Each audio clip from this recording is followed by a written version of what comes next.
In this video, we're covering 6.2 real applications of normal distributions. In this section, we're going to be presenting methods for working with normal distribution, so bell-shaped distributions, but they're not standard, meaning the mean is no longer 0 and the standard deviation is not 1. So the key here is we're going to standardize these normal distributions, and then we can use the same methods of the previous section. So what we need for that is to calculate z-scores from raw scores, which we have done before. And then the two different things here, finding area with a non-standard normal distribution. And remember, if we need the area in Excel, we were using a different formula, but if we need the area, we would do norm.dist. And this time we are going to do the x-score, the raw score, the mean, the standard deviation, and 1. So instead of it being 0 and 1 like last time, these were 0 and 1, we have different means and standard deviations. When we want to find values, when we're given the area, when we need the x, we're going to use the norm inverse function on Excel. We're going to type in the probability, the mean, and the standard deviation. Now remember, and I guess I could just use x bar there, that before it was 0 and 1, but we're dealing with non-normal. And then significance, we've talked about this before, 2 standard deviations below the mean and 2 standard deviations above the mean. So just a reminder, we actually don't use this formula too much because when we deal with Excel, it does it for us. But this formula is important to know when we are we're looking for the x value, right? And we know the z and the mean and the standard deviation, or when we're looking for the z and we just plug the rest in. Converting to a standard normal distribution. So again, we can take any mean, any standard deviation, and convert it using that formula or using technology to get it into the standard normal distribution. So as I put earlier, this is the procedure. We're going to draw our curve. We're going to use Excel. Remember that it just gives us the area to the left. We're going to use that and then use the curve to help us determine what probability. So let's do an example. Heights of men are normally distributed with a mean of 68.6 inches and a standard deviation of 2.8 inches. Find the percentage of men who are taller than a shower head at 72 inches. Okay, so the first thing we're going to do is we're going to draw our curve. So we know that the mean this time, it's not 0, but it's 68.6. And then we're looking at 72, so maybe that's like there. And again, we don't really know. And we want to know taller, so we're looking in this area. So in this case, we want to know what is the probability that x is greater than 72. So let's go ahead and use our Excel spreadsheet here. And we're going to type in norm.dist. And we have the x value in question is 72. The mean in this case is 68.6. The standard deviation is 2.8, and we'll end with a 1. And so we get 0.8877, let's say. And remember, this is always the area to the left. And so to find this area, it's 1 minus 0.8877. So we get about 0.1123. And so what that means is, what's the percentage? The percentage is 11.23% of men are taller than a shower head. And if you'd like to read that, there you go. Go ahead and give these two a try. One is number 5 and number 13. And there you go. Example 2. The U.S. Air Force requires that pilots have heights between these two values. Heights of women are normally distributed with a mean of and a standard deviation of. What percentage of women meet that height requirement? All right, so let's start by drawing what we've got here. So the height requirement, so our mean is 63. And we're asking the heights between. So we want to know about 64 to 77. And again, I don't really know where those are, but based on we want to know this information here. So remember that we're only going to be able to get the area to the left. So when we use Excel to find this value, it's going to give us this area here. And when we use Excel, it's going to give us this full area here. So let's go ahead and type these in.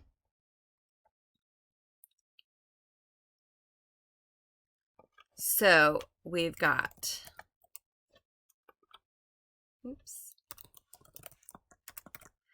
so our x value is 64, our mean is 63.7, our standard deviation is 2.9. So, and then we'll do it one more time for the other value, 77, 63.7, 2.9. All right, so let's label these here. So this value here is 0.5412. And then this value here is like, we'll just say 0.9999. So the area in between those two, when the x is between those two values, it's when we subtract those two values. So when we subtract those two values, we get about 0.4587. So about 45.87 or 46% of women meet that height requirement. You give these two a try, and there's the solution. So now if we want to find the value or the x values from known areas, we're going to do the same thing. We're going to use graphs.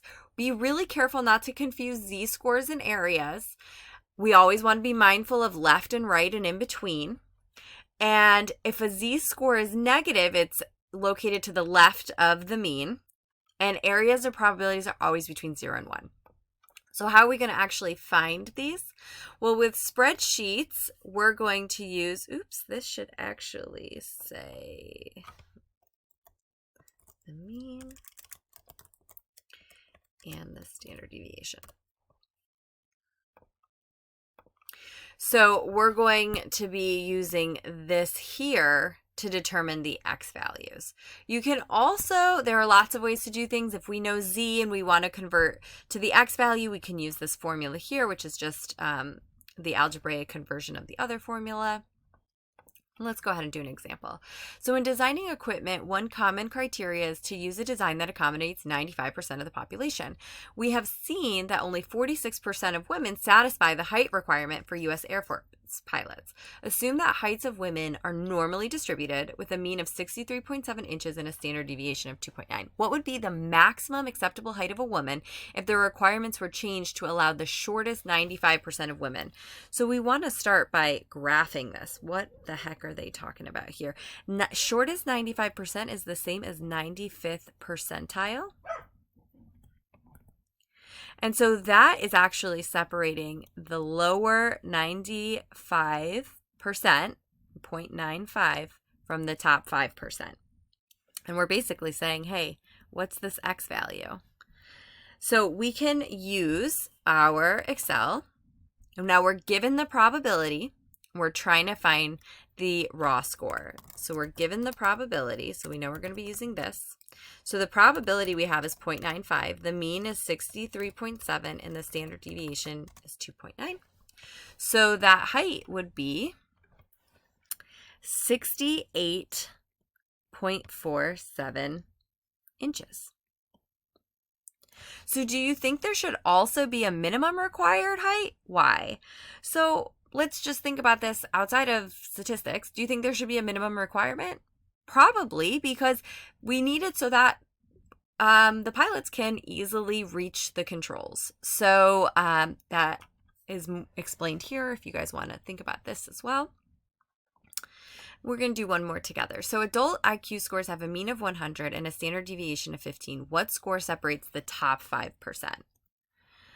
All right, so let's take a peek at this here. So they're telling us the top 5%. And they want to know what score. Well, remember that Excel always gives us the area to the left, even though what we really want is they give us the information to the right. Well, what is the area to the left? It's 0.95. Now be careful, you might be like, oh my God, we just did that. It's the same answer. But here we have a different mean and a different standard deviation, so it's not going to be the same answer. So we have the probability to the left, we have the mean, and we have the standard deviation. So that score is going to be 124.7. Maybe they round up, it's 125. So that is how you would do something like that. Go ahead and give these 3 a try. Press play when you're ready to see the solution. And the last thing we'll talk about is significance. Significance is when the probability is less than or equal to 0.05.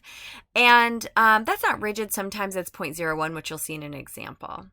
So we're using the previous criteria here, and they want to know, identify pulse rates of women that are significantly low or significantly high. And they tell them it's normally distributed, and then they give us the mean.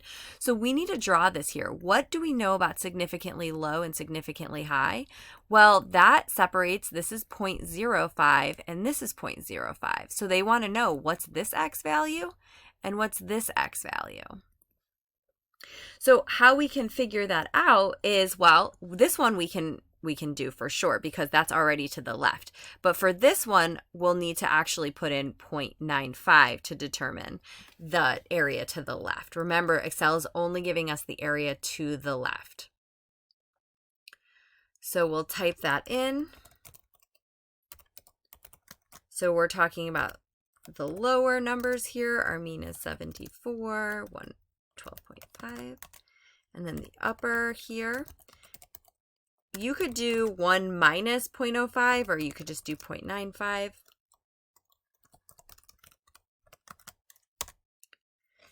All right, so that gives us the value 53.43 and 94.56.